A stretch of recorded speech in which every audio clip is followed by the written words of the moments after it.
In one survey, I got 10% of Trump voters in a swing state who said they would choose me over Trump. Another survey said that 18% of college Republicans would choose me over Trump. You know who's figured out that I'm the best opponent to beat Donald Trump? Number one, the internet betting markets, where they've laid the odds, and they've said that, like, I have the highest head-to-head, like, I'm actually a heavy favorite against Trump.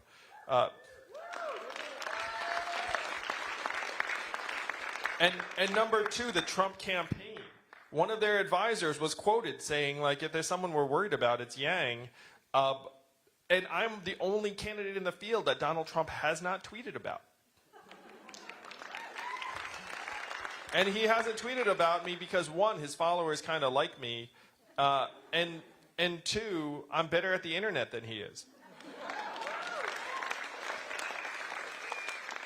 So if you imagine after we present this vision to the rest of the country on February 3rd, it goes through New Hampshire, then Nevada, then South Carolina, where Dave Chappelle's performing for me, so I think I'll have some fans there.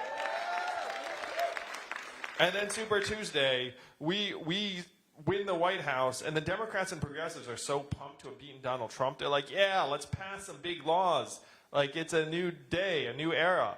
And then the Republicans and conservatives look up and say, wait a minute, like, how do I feel about this dividend that Yang's been running on?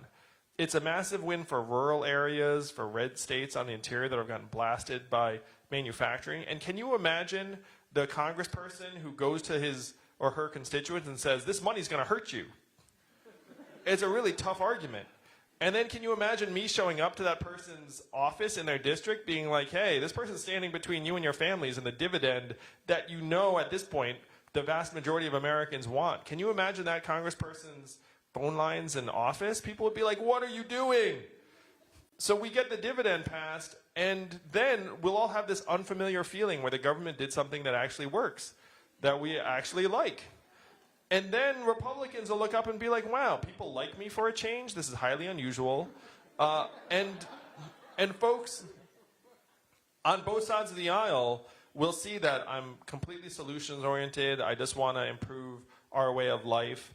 And then we're going to be able to generate energy around other things that we can agree on, which I believe is improving our healthcare system, improving our criminal justice system, investing in infrastructure. I cannot believe that Donald Trump did not even build us some highways and bridges and roads, because I thought at least he'd do it to put his name on them. I was willing to accept Trump Bridge just to have the bridge. But he just left us more to do.